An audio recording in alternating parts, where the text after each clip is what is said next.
let's get started. And thanks everyone for signing on nice and early. Good evening, welcome. This is the second of a series of monthly cooking classes led by Chrisso Babcock. Chrisso is a program educator for healthy cooking classes at the Cornell Cooperative Extension of Ulster County, Hudson Valley Shared Business Network. My name is Marcia Sebro, and I'm a nutrition educator also with the Ulster CCE. And I'm going to be assisting Chrisso this evening by taking your questions and comments in the chat box. So before we get started, just a few housekeeping rules. So we ask that all attendees stay on muted during the cooking demonstration, but do feel free to use your chat. Also, we want to let you know that this class is being recorded for future use, and by participating, you are consenting to its being recorded. If it makes you feel more comfortable, you can turn your camera off. And let's see, anything else before we get started? I'm really excited for tonight's recipe of curried squash soup.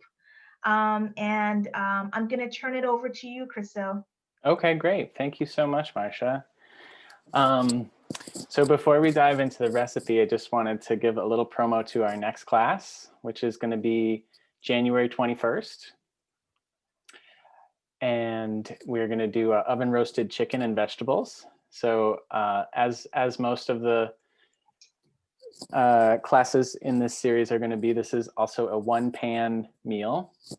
We've been doing some one pot meals.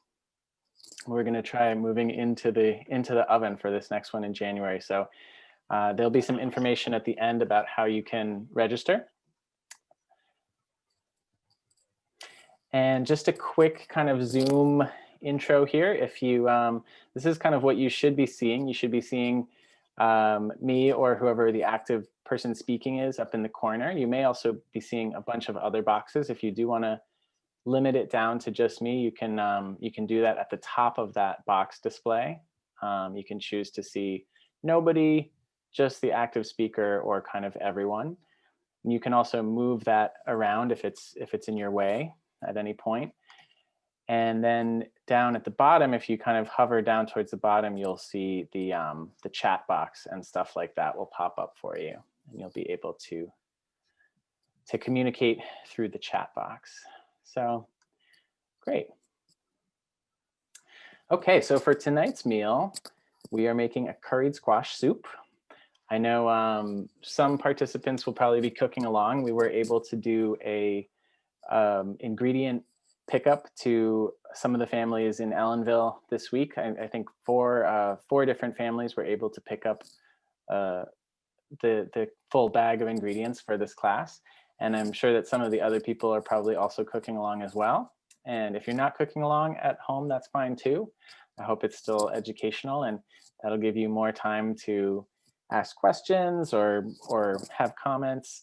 And if you are cooking along, yeah, I'm excited for that too. So the ingredients for tonight, I'm just going to go through quickly. We are using a butternut squash. You could make a very similar soup with all sorts of other winter squashes as well. A little bit of olive oil, using an onion. We're using a bell pepper, using 3 cloves of garlic. We're using a tablespoon of cumin, coriander, and turmeric, or 3 tablespoons of curry powder. Most curry powders have cumin, coriander, and turmeric in them. We're using a can of light coconut milk. We're going to use some water to bulk out the soup, make it more of a liquid, and salt and pepper to taste. And then some optional ingredients. And these are mostly in the garnish category for this dish. Could garnish this with sour cream, fresh cilantro, fresh chopped scallions. So the total cost for this recipe is about $15. Serves 4 people or possibly more. And the total time to prepare and cook this dish is going to be just about 1 hour. So let's jump into it. Okay, so winter squashes. There's all types of winter squashes this time of year, especially. They're seasonal and delicious and often local around here. Many of the different types are great options for either roasting or making soups. And you can see here, this is from the Hannafords in Kingston, this shop, but you'll see a similar thing in a lot of grocery stores. There's a lot of variety. There's acorn squashes, there's spaghetti squashes, there's these larger Hubbards and kabochas and all sorts of squashes. And really, we could do this recipe with any squash. We went with butternut because it's a classic and it has that nice golden color. So it's going to go nicely with the curry. Okay, another ingredient we're using tonight is coconut milk. This recipe is actually a vegetarian recipe. In fact, I think it's actually a vegan recipe. So the fatty, comforting, creamy element of this soup is coming from the coconut milk largely, and the squash has a nice creaminess to it. Coconut milk, canned coconut milk is a great thing to keep in your pantry. Keeps forever, makes a great addition to all sorts of soups and curries, especially with these fall and winter veggies like squash and sweet potato. So a little bit about variations that you could play with this recipe. If you wanted to make any variations to this soup, you could try adding lentils or chickpeas, make it more of a dal or a more classic curry. You could use broth in place of the water that we're going to be adding, either a vegetable broth or a beef broth or chicken broth if you wanted. You could also bulk out the recipe with either sweet potatoes or carrots. And another option that I just wanted to kind of give a nod to is besides all the dry curry spices that we're adding, it's also a really nice option to add fresh either ginger or turmeric, which you can find in a lot of stores and grate finely. And then finally, just a little note on the cooking. Tonight, I'm going to be cooking this soup on a stovetop in a medium-sized pot. You could also easily shift this recipe just slightly and do it in a slow cooker if you wanted to start this in the morning and then kind of forget about it. And that would be an easy option too. So, okay. So let's dive into it. Here is our kind of end product here. And let's get into the kitchen. Okay. And again, just a reminder, if anyone wants to ask questions throughout the process here, please do. And you can put them in the chat box. And I will, on occasion, just kind of say, "Hey, Marcia, can you tell me are there any questions in the chat box?" And then we'll answer some of those questions. So here we go. We're going to dive into it. If you are cooking along, I'm going to go through the whole process in real time. If you're not cooking along, I hope that you'll still be entertained by all of the information throughout this real-time class. So I'm just kind of laying out the ingredients. For those families who did pick up from Ellenville Regional, this is pretty much exactly what's going to be in your bag. Is the butternut squash, green bell pepper, onion, garlic, can of coconut milk, and a container of curry powder. And so we're going to get right into it with starting to prep this squash. And I'm not going to lie, prepping this squash is going to be the first almost 10 minutes of this video. No joke, prepping a squash. They have tough skin. It takes a little bit of time to break this down. So we're just going to start by cutting off the top and bottom. This is a fairly sharp knife I'm using. And you can cut the whole squash, cut the butternut in half. And then we're going to scoop out the seeds and the kind of goopy pulp in the center there. There's always an option here with definitely with butternut and with most winter squashes. If you wanted to save the seeds and either toast them or bake them or fry them lightly, you can set aside the seeds and do that, and they make a nice snack. I find that the best way to separate the seeds from this kind of goopy interior is to just kind of grab the whole goop in your fingers and just squeeze the seeds out as clean as possible from it. And then you can give them a little rinse. I'm not going to go through that process tonight, but I just wanted to give a nod that that is an option if you want to have that toasted, crunchy freebie from your squash. It is there for you.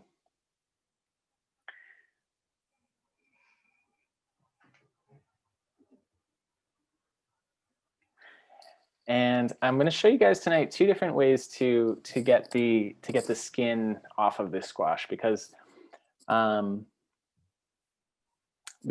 especially when you're working with different types of squashes, you're going to find that it can be a big project getting the skin off. So right here, I'm using a vegetable peeler.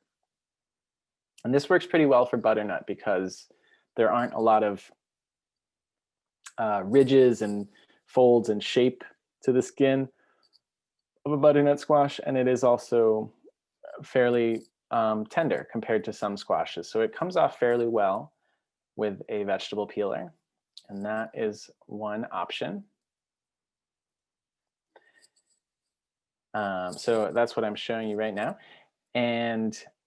But for some squashes, I would say it's much harder to get it off. So for the other half of this squash, I'm going to show you how to do it with a knife in a simple and safe way.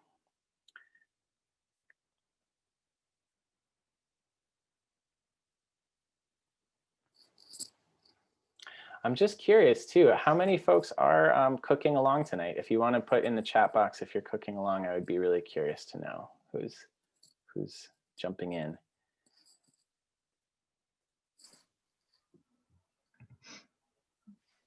So Chrisso, we did have a question from. Oh, that's great. Yeah.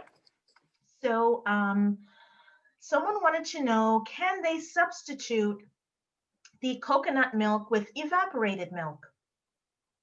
Yeah, definitely. I would say if coconut milk isn't your thing for whatever reason, maybe you just don't like the taste, or maybe you're allergic to coconut, or it's just not the angle you want to go on the soup, you could definitely use dairy instead and still have a really nice creamy squash soup. You could use milk or sour cream, or even some sort of low-fat milk or soy milk or rice milk. Really any option that you want. The goal in adding the coconut milk is really just to get that creamy element into the soup. So there's all sorts of ways that you could do that. And I'm a big fan of improvising and working with recipes like this to really make it your own and make it something that you and your family are going to really enjoy. So yeah, always an option to substitute. So go ahead. We have both Gay and Trang are cooking along to the video this evening. Awesome, that's awesome. So their hands are busy prepping. Good, as they should be. Cool, very cool. Well, that's great. I'm glad you guys are cooking along, and yeah, good to have you. So I'm still just on the first half of this squash. You can see this process is going to take a little while, and I wanted to show that the other option, other than using a peeler or something like that to skin the squash, is that you can start to cut it into slices before you remove the skin, and then that allows you to put each slice down flat, and you can take off that skin really safely. So that's what I'm doing here with this half of the squash. I've cut this squash into maybe 1/2 inch little rounds, little half rounds, and then when you place them on their side, you can very easily just cut off so that's another option. And again, like I was saying, with the butternut, it's fairly easy to use just a peeler, but with some squashes, like an acorn squash, for example, it's even denser. The skin is even denser, and there might be ridges or kind of a texture or shape to the whole outside of the squash. So this is always an option. If you can get the squash cut in half, and then you can cut it into strips, then you can always kind of place the strips on their side and just take off that outer skin.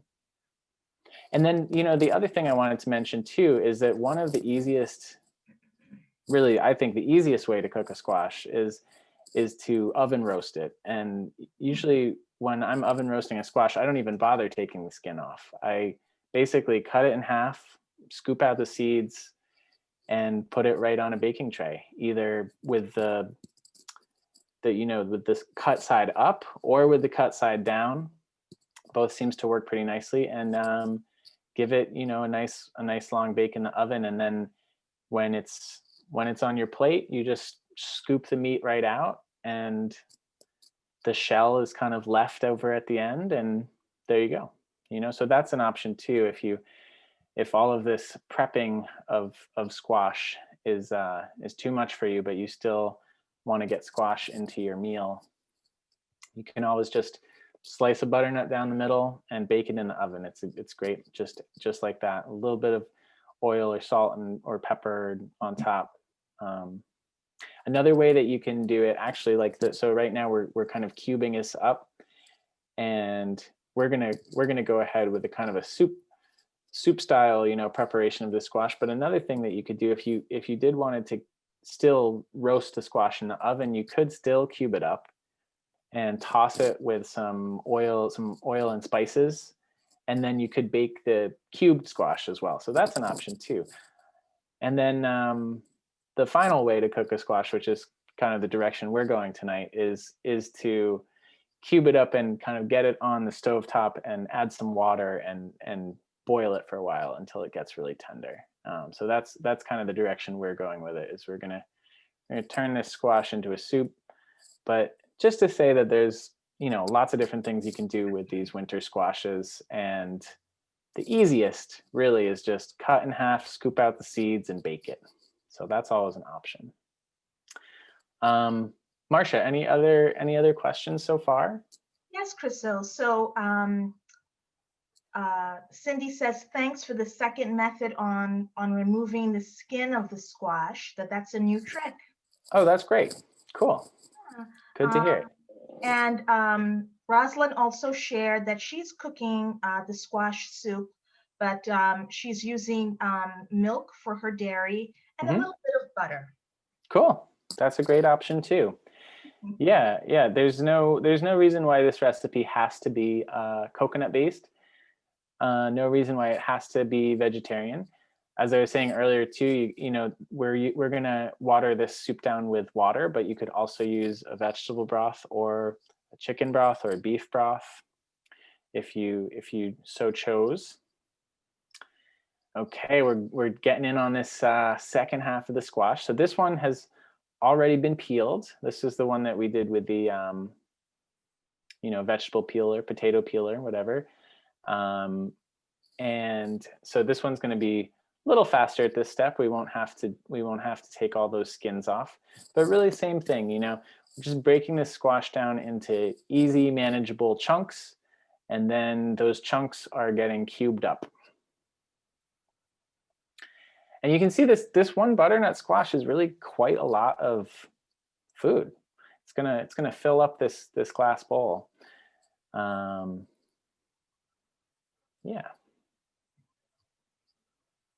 I'm curious, the folks who are cooking along, if you have a second to chime in on the chat box, how are you doing so far? Am I doing well on timing wise? I don't want you to feel rushed if you're cooking along at home.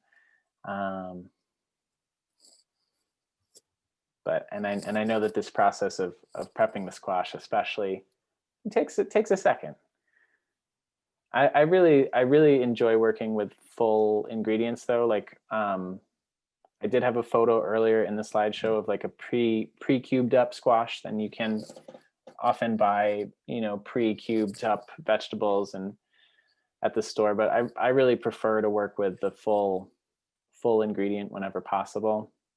I think you're going to get the most high quality ingredients in that way. You know, it's like it comes with its own packaging, and when you slice it up, it's super fresh. So, Chrisso, we are getting some comments about, working with the squash. The skin is tough to peel, Mm-hmm. and some of our participants cut up their squash before Oh, that's great. tonight's class, so their prep work was done ahead of time. Mm-hmm. I will confess to you, Chrisso, that I like to put my squash in the blender to kind of give it like a puree, Mm-hmm. to make the soup very creamy. Yeah. And I try to enlist someone in the house to help me to peel and chop that. It can be tough on the hands, Mm-hmm. especially if you're not working with a sharp knife. So having a good Totally. knife Totally. really, like makes it easier.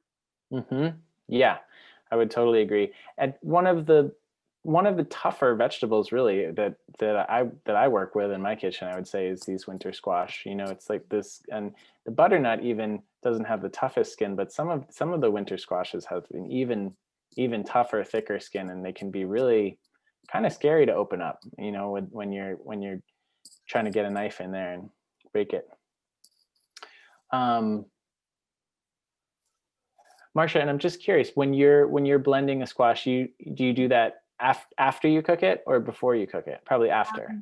After I cook it, I also, when I do this recipe, I like to add carrot, well, Mm-hmm. carrot. So I'll boil my carrot and squash and let it cool, and then I'll Mm-hmm. put it like in the blender. Mm-hmm. So it uses a lot of space and appliances in the kitchen and takes a little bit longer. Mm-hmm. But But you get that really smooth, creamy mhm. finish. Yeah, that's great. Okay, so we're moving on to the onion here. So for tonight's recipe, at least if you're doing it just the simplest version that I sent out ingredients for is basically an onion, a bell pepper, a few cloves of garlic, the squash itself, and coconut milk and curry. So we've prepped the hardest veggie to prep of the night, which is that squash, is all ready to go.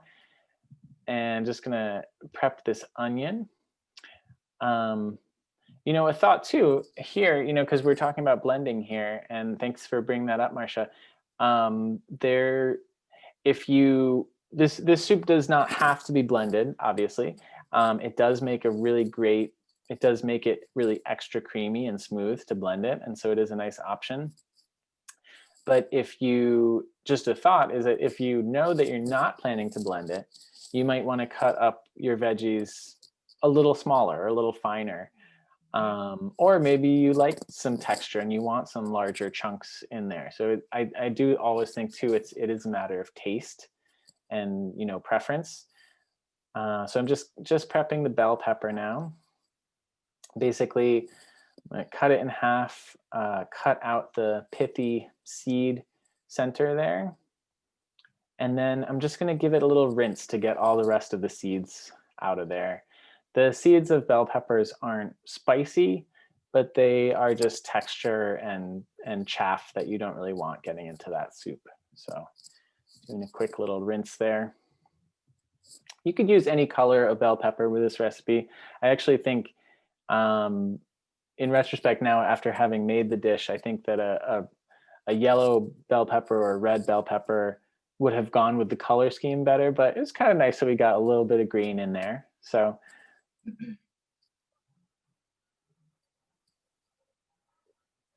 we're going to cut this into strips, basically, and then chop up those strips relatively finely.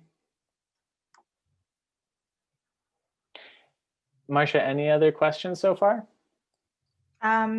Nope, no other questions. We had a comment from someone who is cooking along with the video, who just got her squash finally all cut up. Oh, cool. Okay, great. It's over. Well, I hope we're not too far ahead of you, but all I can say is all we're doing is chopping up an onion and a bell pepper. So hopefully hopefully you'll catch right up. And cool. I'm always so excited to have people cooking along. It feels great to know that the dish is being instantly replicated and this information is going right out there. And for people who aren't cooking along, it's great too. And I'm excited that you know that you're here to get some new kitchen ideas or inspiration or yeah.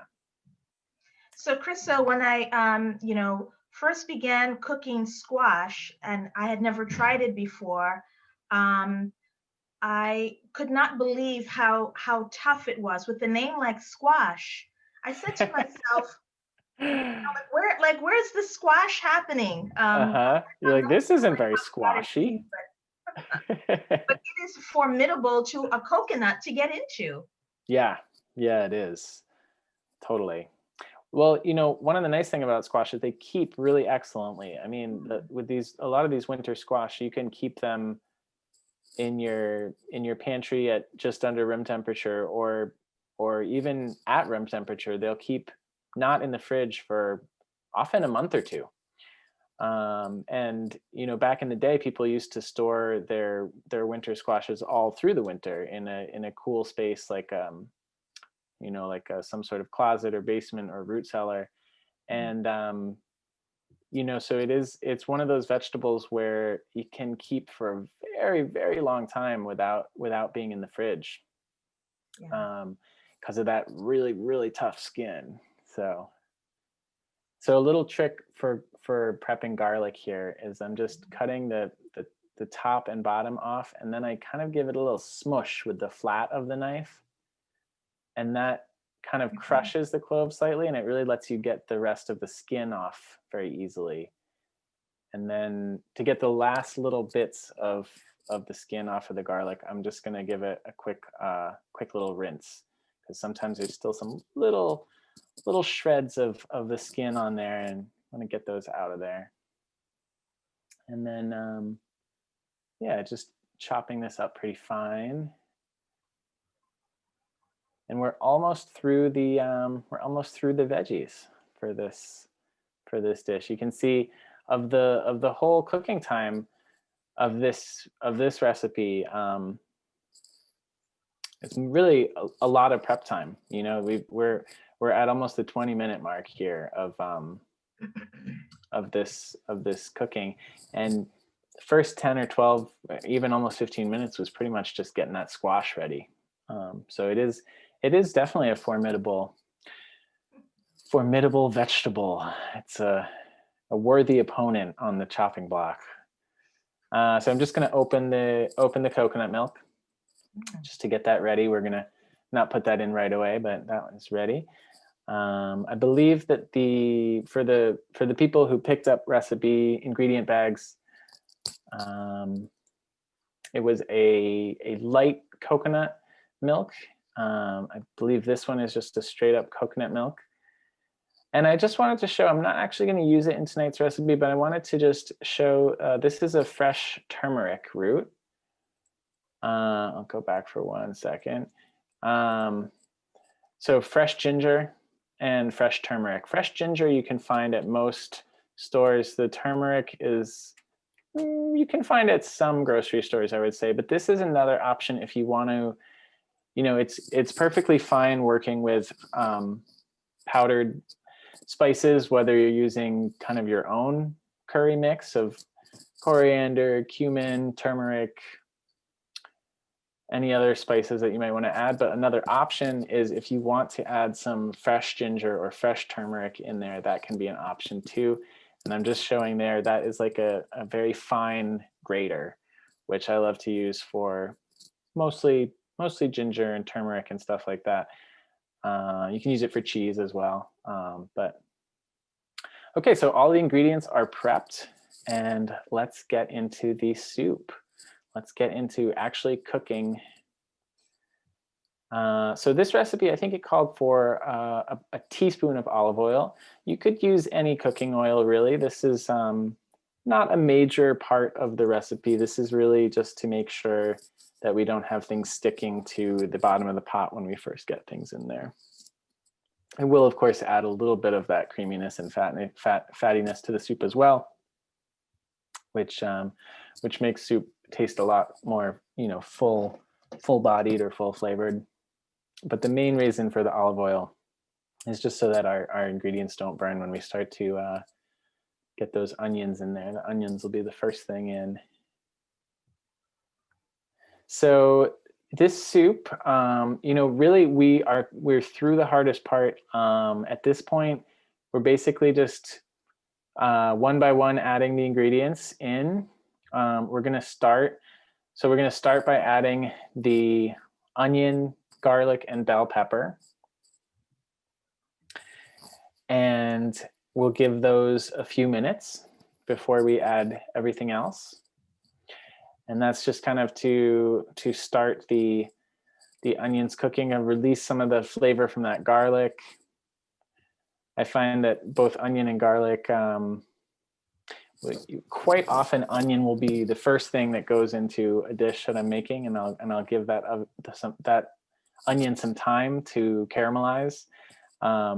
Low heat and a little bit of oil and thyme will really bring out a lot of flavor and sweetness, and kind of those darker brown caramelized, slightly sweet colors and flavors will come out of an onion really nicely if you do start with the onion and give it a little bit of time on its own. And garlic as well. I find it doesn't want to be right on the hot skillet by itself for too long, but a little while, kind of right on the skillet or right on the metal will definitely help it release some of its flavors. And it will also brown and caramelize really nicely if you do give it low heat and lots of time. But we're not going to give this that much time. We're kind of just starting with the garlic, onion, and bell pepper, and we're going to add the spices. So again, for those of you who picked up ingredients from Ellenville, you should have a curry powder mix like I'm using here. So you'll just be using 3 teaspoons. If you did shop for the ingredient list, you may have separate spices for coriander, cumin, and turmeric. But either way is fine. Basically, either way, we're going to get at least 3 teaspoons of this nice dry curry powder in there, and that's going to bring a lot of flavor. You could even do more if you wanted to. If you wanted to add a little bit of cayenne, something like that. If you want your dish to be a little spicier, that could also be an option. But I actually found that for this recipe, the 3 teaspoons is a really nice starting point. The curry flavor definitely comes through really nicely with those 3 teaspoons. And we're going to add the squash and give everything a nice stir and get those spices all mixed around. And this is also good.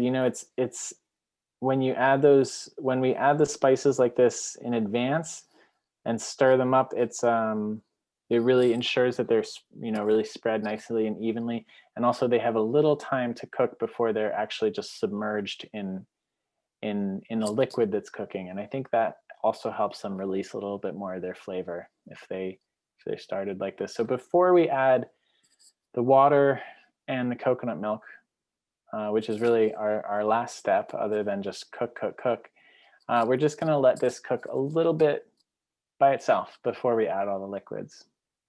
So this pot is probably, it's on a medium flame right now, I would say.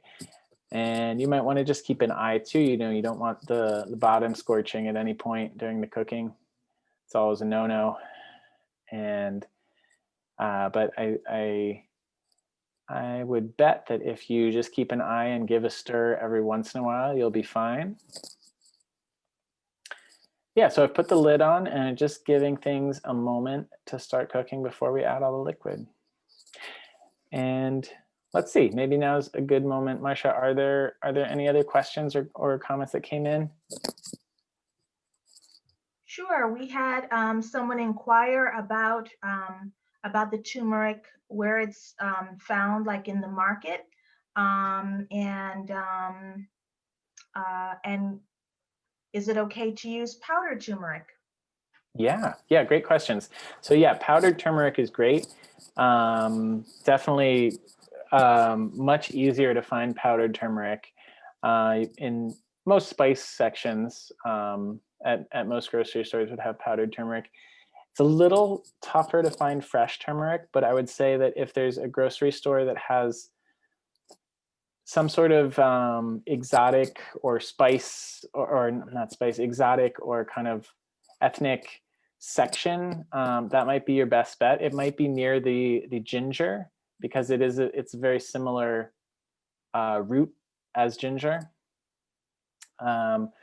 I would say that not every grocery store is going to have fresh turmeric, but I'm sure that you could find it in the Hudson Valley. I don't know if like Hannaford's, for example, would have it. Maybe they would sometimes, maybe they wouldn't other times.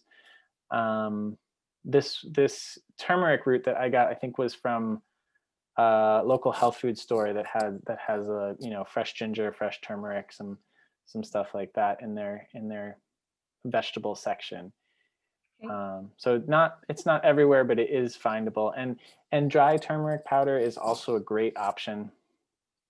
So I just added the can of coconut milk, and I'm adding 3 cups of water. This is a cup measure. I'm just adding. You can use warm water if you want, and just kind of speed the process along because we're just going to be bringing this up to a boil.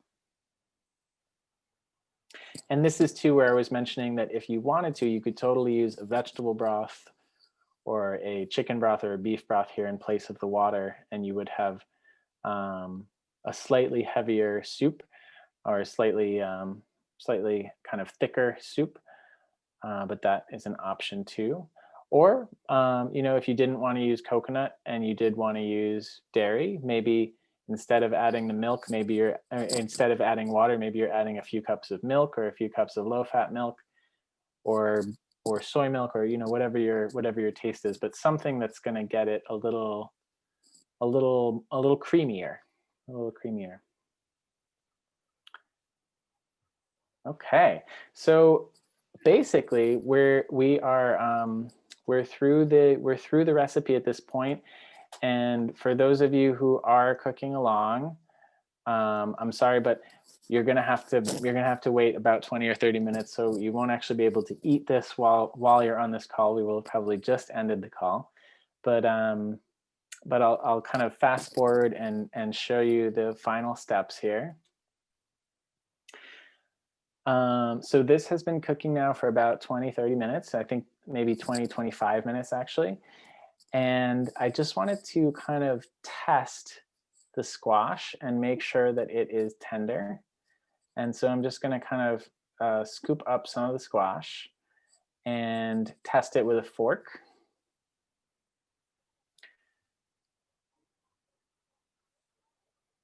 So let's see.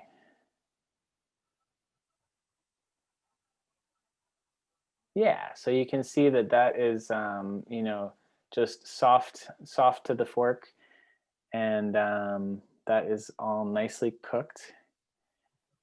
And so at this point in the recipe, we have some options, and they really come down to kind of presentation and style and preference.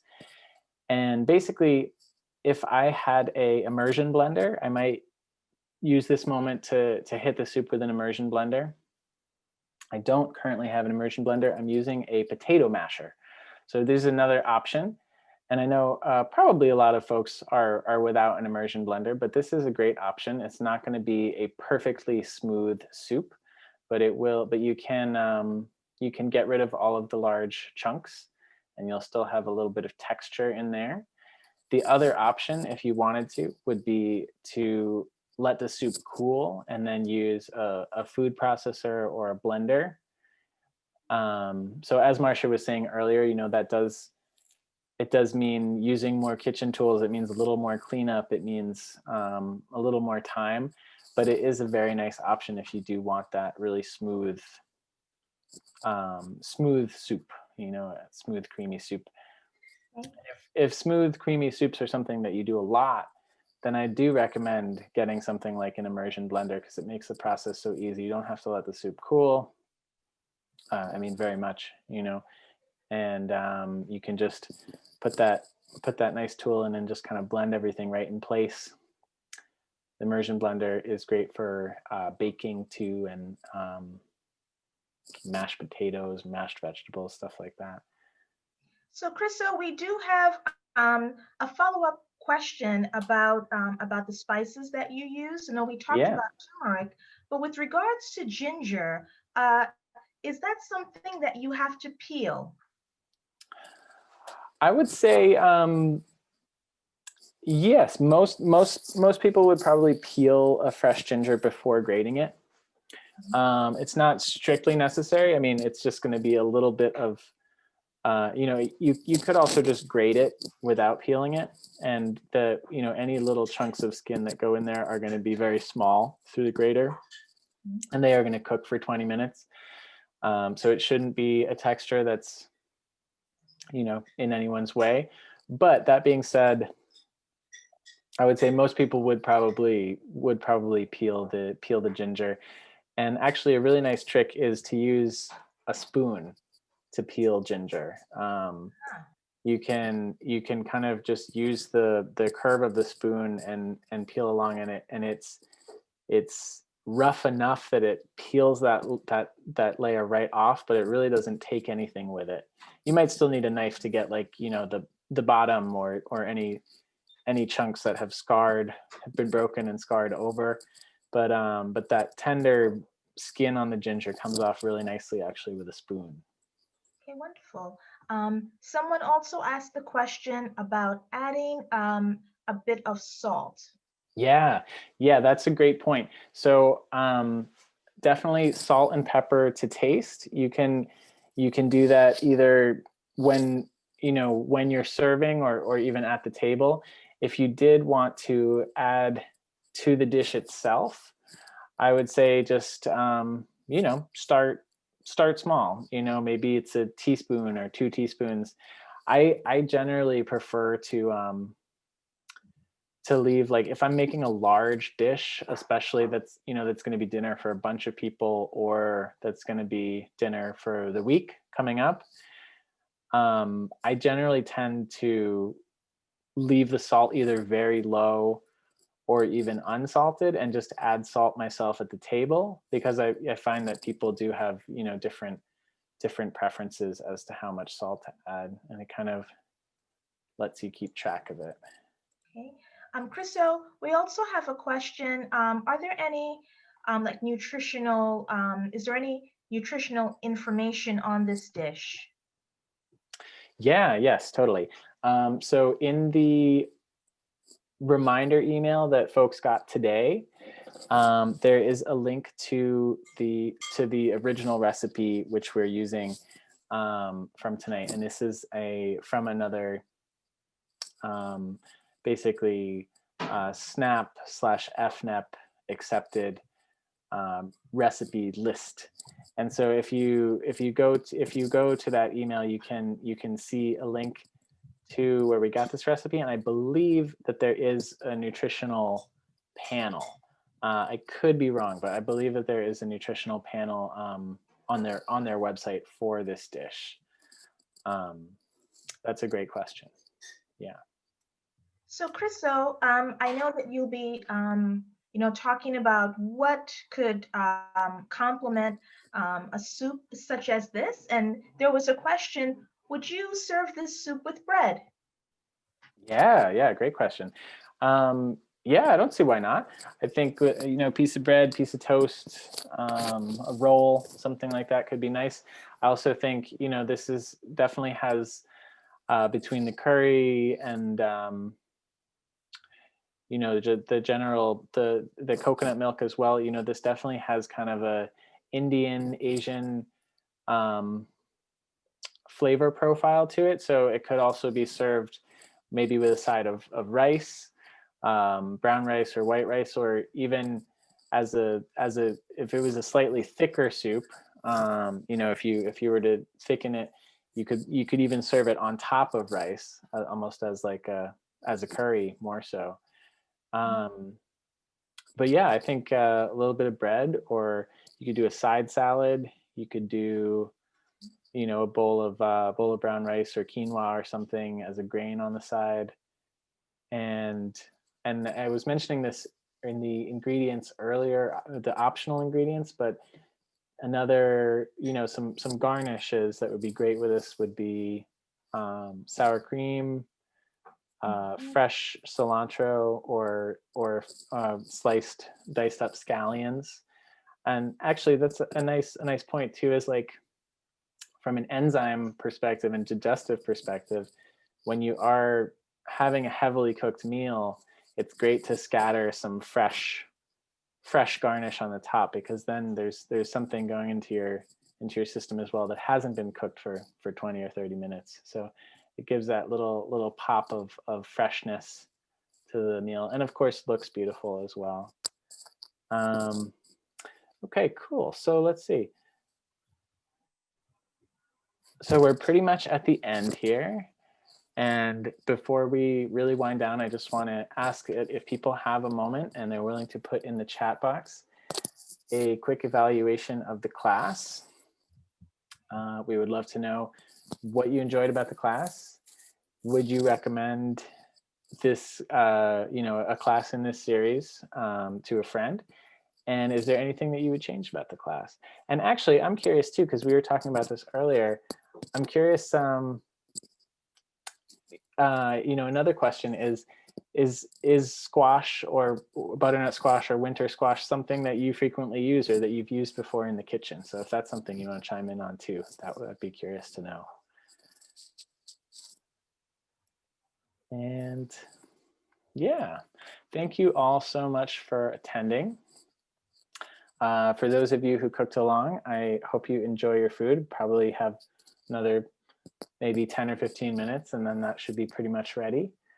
And for those of you who are just kind of watching and learning, I'm so glad that you came as well. And I hope that you got some good tricks and inspiration out of this. And I just wanted to give another reminder that our next cooking class in this series is Thursday, January 21st from 6 to 7 p.m. doing oven roasted chicken and vegetables. I think, Marcia, do you mind putting that link in the chat box just so it's actually, you know, grabbable or clickable or copy and pastable? Sure. And yeah, so basically our goal, you know, for this winter is really to focus on these,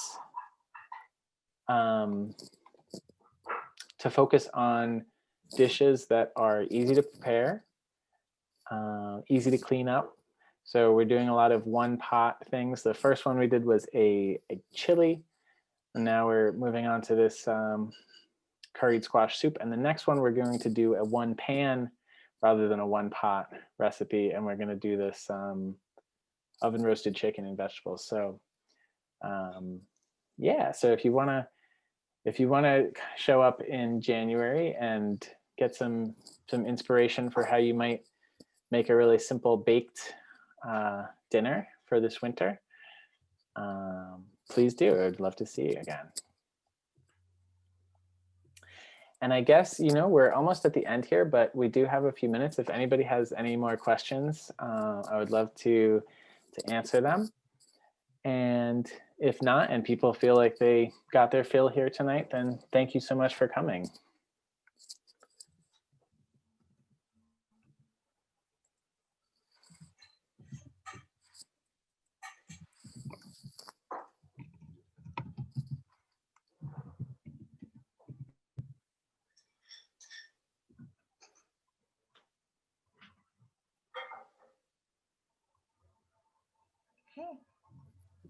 Okay, Chrisso. We have a lot of thank yous and that this was an easy and simple one pot like recipe. And you know, we could not end how fabulous this meal is without again commenting on how formidable this the skin of squash is. Something that preserves it and keeps it so nice and fresh.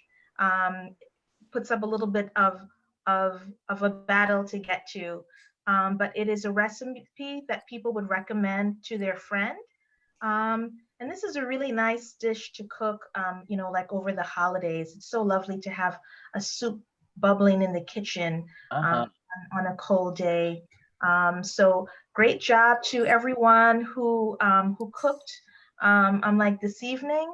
And I've seen some of the names and faces from last month's class, so welcome back. So glad to see you all again. And for those joining us for the first time, we hope to see you again on January 21st at 6 p.m. Cool. Thank you so much, everyone. Thank you for coming. And I hope you enjoy your meal. And I hope to see you again one of these other times. And this will be, just so you know, this will be every month through the winter and through the summer as well. So, and I think we're going to mostly be sticking to the Thursday 6 to 7. It seems like a time when people are home and maybe running out of ideas for what to make that week. So yeah, and yeah, it's lovely to have you, and I hope to see you again. Thanks everyone for joining us. Have a beautiful night. Thank you. Thanks, everybody. Thank you. It's tasty. Good. Very tasty, very tasty. But you know, you should have told people that they could also buy it already chopped at Hannaford. I'll have to say that next time. I don't chop it myself, but I have my sous chef do it. Very smart. Oh, it's hard to do. Anyway, thank you. Thank you so much. Thank you, John. Yep. Okay, cool. Well, thank you guys so much. I'm going to end the meeting, but I hope everyone enjoys their dinner, and I hope to see some of you again in January. So have a wonderful holiday, everyone. Yeah. Yep, you too. Yep. Stay healthy. Biggest thing.